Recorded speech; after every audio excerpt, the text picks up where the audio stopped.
பிஸ்மில்லாஹிர் ரஹ்மானிர் ரஹீம். நஹ்மதுஹு வ நுஸல்லி அலா ரசூலிஹில் கரீம்.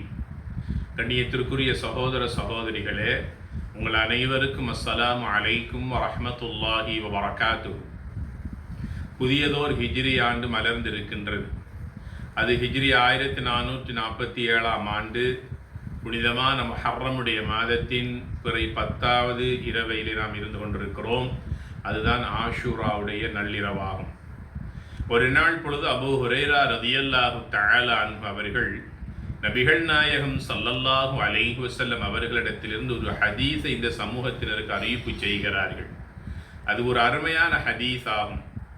சொன்னார்கள், அஃதலு ஸியாமி பஅத ரமலான், ரமலானுடைய நோன்புக்கு பிறகு அல்லாஹ்விடத்தில் மிகவும் மகத்துவம் பொருந்திய நன்மைகள் நிறைந்த அல்லாஹ்வுக்கே மிக விருப்பமான நோன்பு ஒன்று இருக்குமேயாக இருந்தால் ஷஹ்ருல்லாஹில் முஹர்ரம், அல்லாஹுடைய மாதமாகிய புனிதமான முஹர்ரமுடைய மாதத்திலே நோட்கின்ற நோன்பாகும் என்று நபிகள் நாயகம் ஸல்லல்லாஹு அலைஹி வஸல்லம் கூறியதாக புகாரி, முஸ்லிம் ஆகிய கிரந்தங்களில் இந்த ஹதீஸ் பதிவு செய்யப்பட்டிருக்கிறது.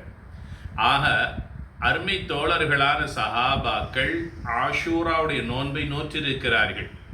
சில நபித்தோழர்கள் நபிகளாரிடத்திலே கேட்கிறார்கள், நபியே நாயகமே, ஆஷூராவுடைய நோன்பை நோற்றால் நமக்கு என்ன நற்கூலி கிடைக்கும் என்று கேட்டபோது, யுகஃபிரு ஸனத்தல் மாதிய்யா, கடந்த ஒரு வருடத்தினுடைய பாவங்கள் அனைத்தும் மன்னிக்கப்படும் என்று நபிகள் நாயகம் ஸல்லல்லாஹு அலைஹி வஸல்லம் கூறியதாக சஹீஹ் முஸ்லிமிலே மேற்படி ஹதீஸ் பதிவு செய்யப்பட்டிருக்கிறது. ஆக இந்த முஹர்ரமுடைய மாதத்தில் வருகின்ற ஆஷூராவுடைய நோன்பை நாம் நோற்றுக்கொள்வதோடு இந்த மாதத்தில் வருகின்ற திங்கள் வியாழனிலும் நோன்பு நோற்றுக்கொள்வதற்கு நாங்கள் அதிக ஆர்வம் காட்ட வேண்டும். அதே போன்று இந்த மாதத்திலே வருகின்ற பிறை 13, 14 மற்றும் 15 ஆகிய 3 நோன்புகளையும் நோற்றுக்கொள்வதற்கு நாங்கள் அதிக ஆர்வம் காட்டி நோற்றுக்கொள்ள வேண்டும்.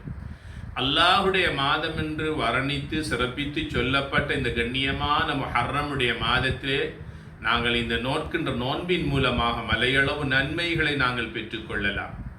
எங்களுடைய துஆக்கள் ஏற்றுக்கொள்ளப்படுவதற்கு இந்த நோன்புகள் ஒரு காரணமாக நிச்சயமாக அமையும் என்பதில் எந்த சந்தேகம் கிடையாது. கடந்த வருடங்கள் எங்களை விட்டு கடந்து விட்டது. புதியதோர் ஹிஜ்ரி ஆண்டிலே நாம் நுழைந்திருக்கின்றோம். இன்ஷா அல்லாஹ் வருகின்ற எங்களுடைய எதிர்காலம் நன்மைகளை கொண்டு பிரகாசம் உள்ளதாக அமைய வேண்டும்.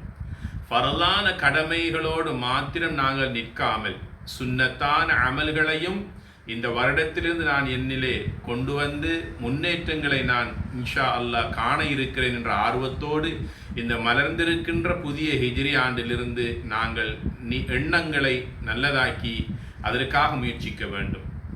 சுன்னத்தான தொழுகைகளிலே அதிக ஆர்வம் காட்ட வேண்டும். திலாவத்துல் குர்ஆன் அதிகமாக ஓதுவதிலே அதிக ஆர்வம் காட்ட வேண்டும். காலை மாலை திக்ர்கள், தஸ்பீஹாத்துகள், அஸ்கார்கள் ஓதுவதிலே அதிக ஆர்வம் காட்ட வேண்டும். இவைகளோடு மாத்திரமல்ல, திங்கள் வியாழனிலே நோன்பு நோற்றுக்கொள்ளலாம். அது முடியாத போது ஒவ்வொரு மாதத்திலும் 3 நோன்புகள் பிடித்து கொள்வதற்காக நாம் அதிக கவனம் செலுத்த வேண்டும்.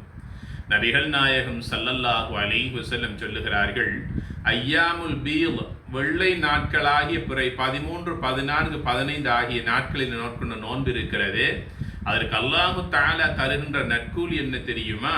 கஸியாமி தஹ்ரி குல்லி, ஒரு மனிதன் காலம் முழுவதும் நோன்பு நோற்றால் எந்த நன்மையை பெற்றுக்கொள்வானோ அந்த நன்மை அல்லாஹு தஆலா இந்த 3 நோன்புகளிலே வைத்திருக்கிறான் என்ற அளப்பெரிய நன்மைகளை பெற்றுக்கொள்வதற்கான வழியாக நபிகளார் அவர்கள் நமக்கு காட்டி தந்திருக்கிறார்கள் என்றால், கடந்த காலங்களில் இவைகளை எல்லாம் ஏதோ ஒரு காரணத்தினால் நாங்கள் தவற விட்டிருப்போம். இன்ஷா அல்லாஹ் இந்த முஹர்ரமிலிருந்து எங்களுடைய வாழ்க்கையின் கடைசி நேரம் வரைக்கும் எடுத்து நடப்பதற்கு இந்த நாட்களிலே அதிக அந்த சுன்னத்தான நோன்புகளை நோற்றுக்கொள்வதற்கு ஒரு பருவ காலமாக, பயிற்சி காலமாக இந்த முஹர்ரமுடைய மாதத்தை நாம் அமைத்துக் கொள்வோம். எல்லாம் வல்ல ரஹ்மான் நம்மவருக்கும், நம் நாட்டவருக்கும், நம் முஸ்லிம் சமூகத்தினருக்கும் வருகின்ற எதிர்காலத்தை பிரகாசம் உள்ளதாக்கி தந்தருவானாக. وآخر دعوانا أن الحمد لله رب العالمين والسلام عليكم ورحمة الله وبركاته.